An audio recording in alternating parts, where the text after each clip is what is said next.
Hello, friends.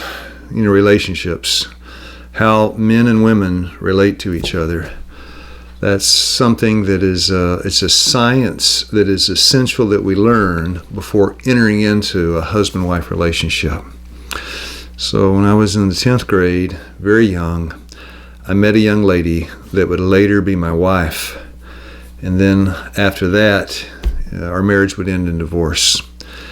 And as I look back on it, it's challenging to know how to share in a way that is a blessing and also glorifies the name of the Lord. But let me just say this, that when God designed men and women, first of all, Genesis 1:27, He made us in His image. He made man and woman in the image of God. And although we're both made in the image of God, we are very different. Women and men are very different. God made them that way. There are feminine characteristics, there are masculine characteristics. Just to name one, a feminine characteristic, nurturing. Certainly a man has some nurturing ability, but a mother seems to have, more than the man. The man has been given more physical strength than the wife. There's a purpose. Ephesians 5:25, husbands, love your wives as Christ loved the church and gave himself for it. So a man has the stronger physical endowment, but he's to use it to even sacrifice his life for his wife if need be. 1 Peter 3:7, it's one of those marriage chapters in the Bible. It said, dwell with them according to knowledge, giving honor unto the wife. As husbands dwell with them according to knowledge, giving honor unto the wife as unto the weaker vessel. So there's an acknowledgement even in the Bible that God made men stronger than women. And we are to use that strength to be protectors of the home, high priest and protectors of the home. And when He made a man and a woman, as they are joined together in matrimony, Genesis 2:24, man's going to leave his mother, he'll leave his father, he'll cleave unto his wife, and then there's a mystery. These two shall become one flesh. Now, when that talks about a unity in the home, that's the kind of unity that only comes from God. Jesus is praying, one of His last prayers for His church, John 17:22, that they may be one even as we are one. And of course, the church is Christ's bride. He's praying for a unity with His bride, His church. And He desires that a man and a woman, these two shall become one flesh. That's a whole lot more than the physical relationship. I mean, certainly there is a oneness in the physical relationship, but the higher relationship, the spiritual, the mental, the social, these essential parts, if you only have the physical, these others will be lacking. And without Christ, you can't have the spiritual connection because it comes from Him. It's a gift He gives to the husband and wife.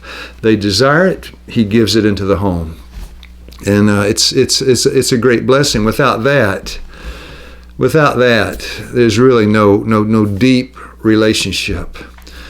And so when I met the young lady that would later be my wife, we weren't Christians. We didn't read the Bible.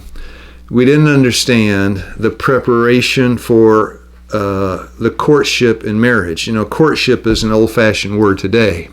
People don't like to use that word very much. But what the courtship is a period before marriage where the man and the woman become acquainted with each other. And then they examine, certain issues. They ask certain questions that will ensure a peaceful, unified marriage. My girlfriend and I never asked those questions, didn't know those questions, didn't know to ask those questions. Some of those would include, do you have an understanding of practical duties in the home?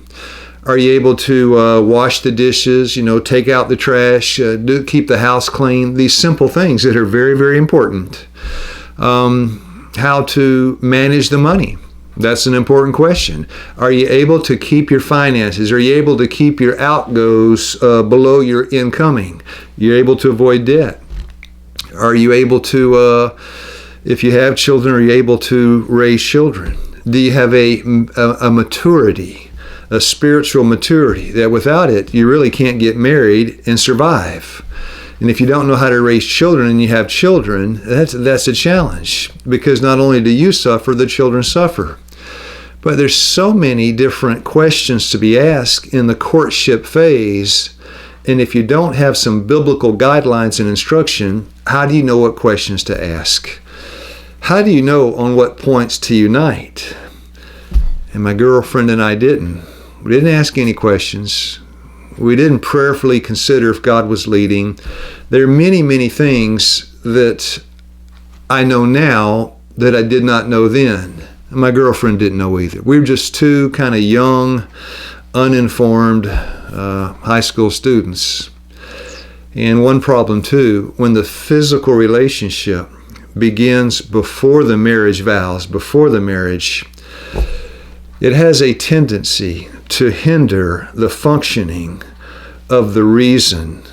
Once the physical becomes involved, the calm thinking, the rational thinking, the ability to reason, to be able to weigh out the future, to be farsighted, that goes right out the window. So my girlfriend and I, we did everything wrong.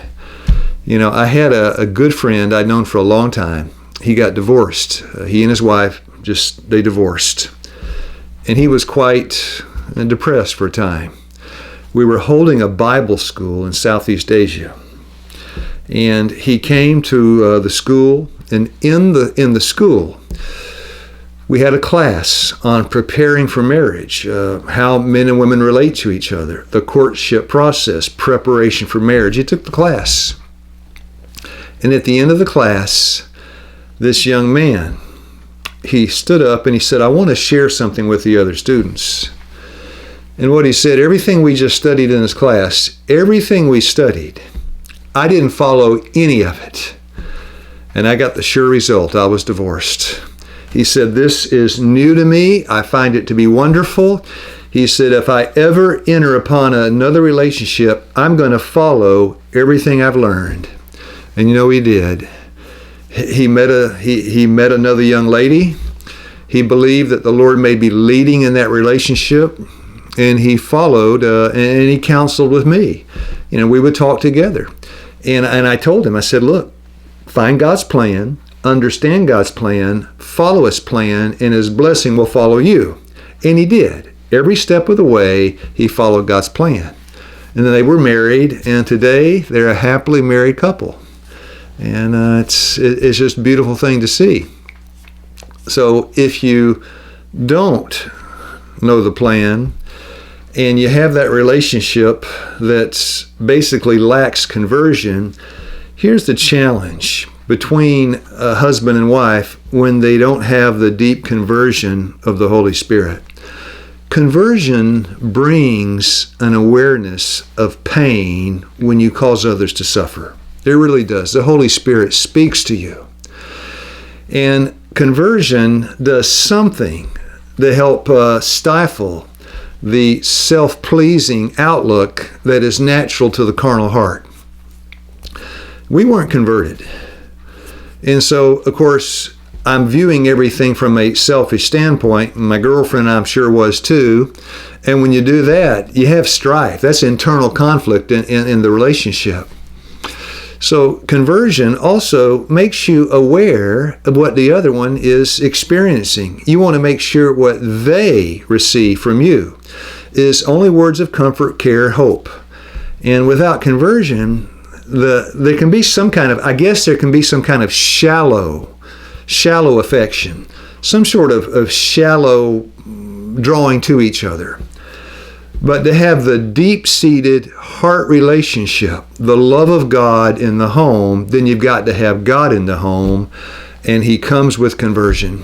When you invite Him into your heart and into your home, He brings with it an influence that unites the husband and wife, and these two shall become one flesh. My girlfriend and I, we didn't have that. And typically, your subject matter, when you don't have God, you don't have a spiritual illumination in the home. The subject matter, basically ranges within subjects like drugs, concerts, sex, what we're going to do, what we're going to spend, where we're going to go next, sports. My dear friends, after a while that gets old. It just gets old. And no matter how much you get of that, it never is enough, and it does not satisfy the longing of the heart. And when you have a relationship that's not built on the outside, because the secular relationship, generally speaking, is an outward relationship. And as you get older and you kind of lose the outside, if what you have is a relationship built on the outside, your relationship may begin to crumble. So the spiritual connection, as you get older, it deepens. And if you get a little older, your hair turns a little gray, you get a few wrinkles. My dear friends, the relationship is not built on what's on the outside. As you get older, the relationship deepens. I'm about to be married 42 years. I tell you, my marriage is better now than it ever was. It is getting better with every year. But it wasn't always like that. You know, it did not start out that way. My wife and I have been married 42 years. Darlene and I have. The first 10 years, it was a secular relationship. We paid the price. But the Lord found us. I want to say I found God, but really, for 1 John 4:19, I love Him because He first loved me. He came down and found me. And the Lord brought an influence into our home. We began to read the Bible. We began to see these principles that I'd never seen before and try, by God's grace, to put them into practice. And our marriage began to change. It was a night and day difference. And as we tried to live what we were reading, you know, it was a rocky road in the beginning. But each mile that we walked, it became a little easier. We got a little more understanding of what God was saying, and we got a little more understanding of each other. And now I would say unhesitatingly, without a shadow of a doubt, I've got the best wife and the best marriage on planet Earth. But don't you worry. Every man, God has arranged it that every man can have the best wife and every wife can have the best husband. But a lot of it depends on being faithful to God's plan. And when I was in high school, I met I guess you'd call it a high school sweetheart, met my girlfriend, didn't know the plan. Utterly ignorant regarding these things. And so it was a lot of, sports and basketball and concerts and drugs and that kind of thing. And just our minds weren't able to reason, to think. So that was my 10th grade experience and the beginning of a first really serious relationship that would result in marriage that would end in a disastrous way in divorce. I don't want to sound negative. I don't want to sound pessimistic. I'm trying to be very positive. God's plan never fails if you work the plan. And in order to work the plan, you've got to know the plan. So my dear friends, may God help us as we seek and search to know God's will in all things. Have a blessed day.